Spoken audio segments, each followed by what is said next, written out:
kita lanjutkan kembali pemirsa dialog kita mengenai solusi calon tunggal. Baik, saya akan kembali ke Pak Sumarsono, Dirjen Otonomi Daerah Kemendagri di sambungan telepon. Pak Sumarsono, ini KPU mengatakan tadi ini adalah momentum untuk antisipasi calon tunggal di pilkada-pilkada berikutnya. Nah, kalau misalnya seperti ini kemudian diambil langkah dengan mengeluarkan Perpu begitu ya. Tapi kemudian ada misalnya Ketua MPR mengatakan kalau mengeluarkan Perpu itu harus kondisinya darurat begitu ya atau genting. Nah, apakah saat itu sudah cukup genting untuk mengeluarkan Perpu atau sebaliknya justru mungkin seharusnya dirubah langsung saja undang-undangnya begitu sehingga akhirnya permasalahan seperti ini tidak muncul lagi di masa akan datang? Oke, begini Mbak, ini dimensi kita itu ya bisa penyelesaian jangka pendek, jangka menengah atau jangka panjang. Kalau jangka menengah ke panjang, yang jelas ada sebuah kebutuhan untuk revisi undang-undang pilkada. Itu namanya legal review dan itu butuh waktu nyusun prolegnas sesuai dengan DPR. Kan tidak mungkin dalam waktu singkat ini harus putuskan. Yang kedua, bisa juga kalau ada orang mau melakukan judicial review. Dan yang ketiga adalah Perpu. Itu 3 instrumen yang mungkin untuk bisa dilakukan adalah itu. Nah, oleh karena itu saya sepakat ke depan ini harus kita kelemahan harus kita atasi dengan revisi undang-undang lah. Yang legal review harus dilakukan. Nah, sekarang jangka pendek ini yang harus diingat ya, saya tadi Mas Yunarto ini saya kira sudah memberikan sebuah frame yang cukup, Pak Sigit saya juga setuju bahwa solusi Perpu itu hanya untuk 7 daerah saja, tidak membatalkan dan implikasi ke yang lain. Tapi sekaligus mengantisipasi andai kata pada tahap selanjutnya verifikasi, ada kemungkinan dari 88 kalau tidak salah angkanya itu ada muncul karena nggak lulus verifikasi menjadi calon tunggal. Ya seperti Pak Sigit sampaikan tadi, itu juga ada kemungkinan. Jadi fokus Perpu 7, tapi tidak untuk kemungkinan juga menyelesaikan apabila pada tahap selanjutnya kemudian calonnya berkurang. Belum lagi ketika verifikasi lulus pada masa berikutnya kampanye dan pemilihan bisa berkurang karena ya halangan satu dan lain hal. Ini juga harus diantisipasi dan kita sadari undang-undang kemarin ada kekurangan yang mengatur mengenai hal ini. Saya kira itu intinya. Jadi ke depan kita setuju ada revisi undang-undang pilkada. Oke, baik. Nah, tapi kalau misalnya tadi saya juga sempat membaca di salah satu media online, Mendagri mengatakan bahwa ini tuh sepertinya ada semacam sabotase gitu ya dari parpol-parpol tadi misalnya mungkin berkaitan juga dengan adanya keterangan KPU bahwa mereka sudah datang tapi kemudian mundur lagi begitu ya. Nah, sebenarnya perlukah kita kemudian juga memberikan semacam sanksi begitu kepada parpol-parpol untuk bisa lebih mungkin mendukung proses demokratisasi di negara kita, Mas Yunarto? Begini, ketika kita bicara jangka menengah dan panjang, membangun sebuah desain sistem, kita jangan berhenti pada level kemudian menjawab ketika ada calon tunggal, bagaimana penyelesaiannya. Karena sebetulnya ada akar permasalahan yang memunculkan permasalahan ini. Perilaku bahwa dimungkinkan ada calon misalnya, yang karena keinginan untuk menjadi calon tunggal, atau membatasi calon kuat yang lain, itu bisa memborong partai. Itu bisa terjadi pertama. Kemungkinan kedua, misalnya bisa terjadi parpol karena merasa tidak cukup siap atau kemudian ingin memainkan konstelasi, kemudian tidak menggunakan haknya untuk mengusung. Yang itu kemudian banyak terjadi juga.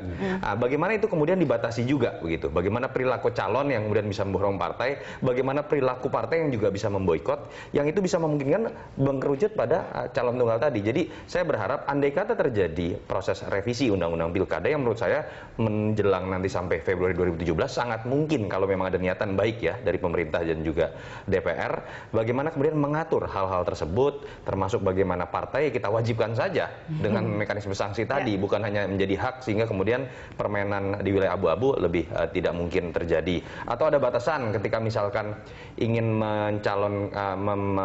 meminta partai mengusung tidak boleh lebih dari 50% sehingga kemudian tidak dimungkinkan hanya saat calon tunggal. Ada banyak hal yang bisa kita kemudian diskusikan. Pak Sumarsono, bagaimana ini kemudian kemungkinan misalnya memberikan sanksi ataupun mungkin ajakan atau mungkin mewajibkan partai untuk kemudian sehingga tidak terjadi lagi situasi seperti ini di masa akan datang? Ya, mengenai pengaturan ulang, jadi pembatasan terhadap jumlah borongan parpol yang mencalonkan satu orang, saya sependapat. Memang harus ada pengaturan seperti yang Mas Yunarto sampaikan tadi, ya, supaya nggak diborong ke satu partai, yang lain nggak kebagian. Itu.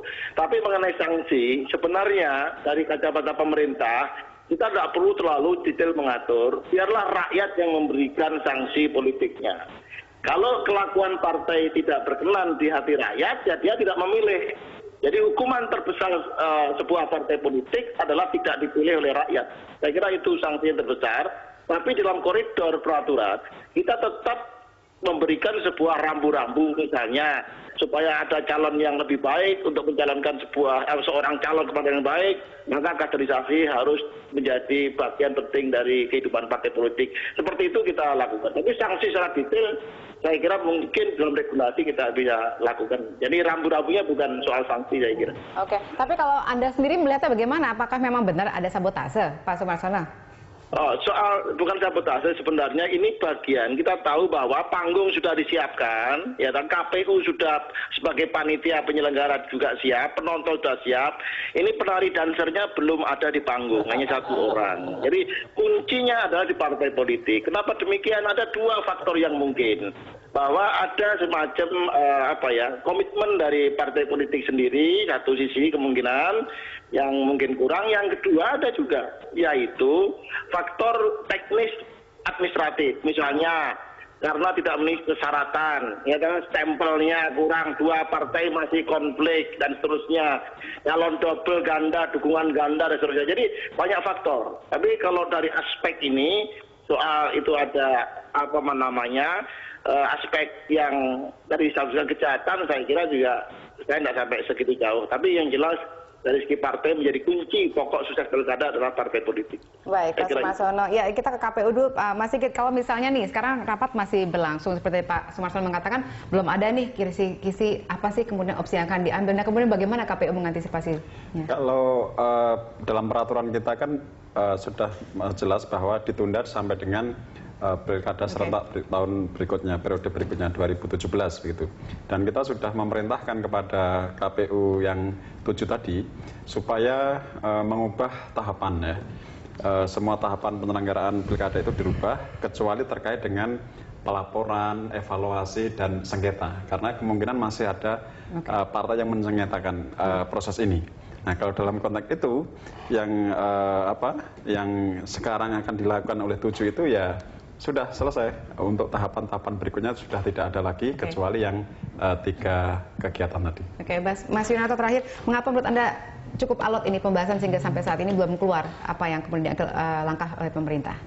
Iya, kalau kita lihat kan pernyataan dari teman-teman partai juga berbeda-beda. Dan memang Perpu kalau kita bicara secara tata negara memang sebetulnya bukan suatu yang mudah dikeluarkan begitu saja. Sehingga menurut saya sekarang sedang dibuat sebuah argumentasi yang cukup kuat. Bukan hanya dalam konteks menjawab 7 pilkada, kedua kemungkinan dari 83 pilkada, yang ketiga adalah bagaimana ini menjadi landasan dalam desain sistem yang baru.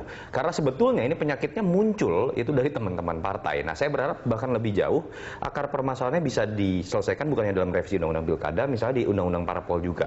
Kita tahu bagaimana selama ini pencalonan semau-mau partai tanpa kita bisa lihat proses transparansinya, mekanismenya, beli kucing dalam karung. Dan kalau ini bisa lebih diatur bukannya dalam undang-undang pilkada tapi dalam undang-undang parpol, menurut saya kita akan betul-betul melihat sebuah desain sistem yang demokratis, tidak perdebatan teknis seperti ini. Baik, ya mudah-mudahan saja segera keluar opsi dari pemerintah ini apa yang kemudian diambil.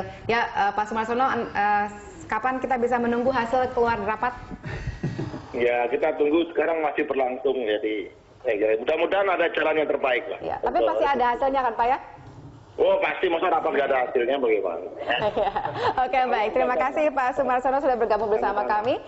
Selamat malam dan juga terima kasih kepada Mas Yunarto, Mas Sigit sudah bergabung bersama kami di Prime Time.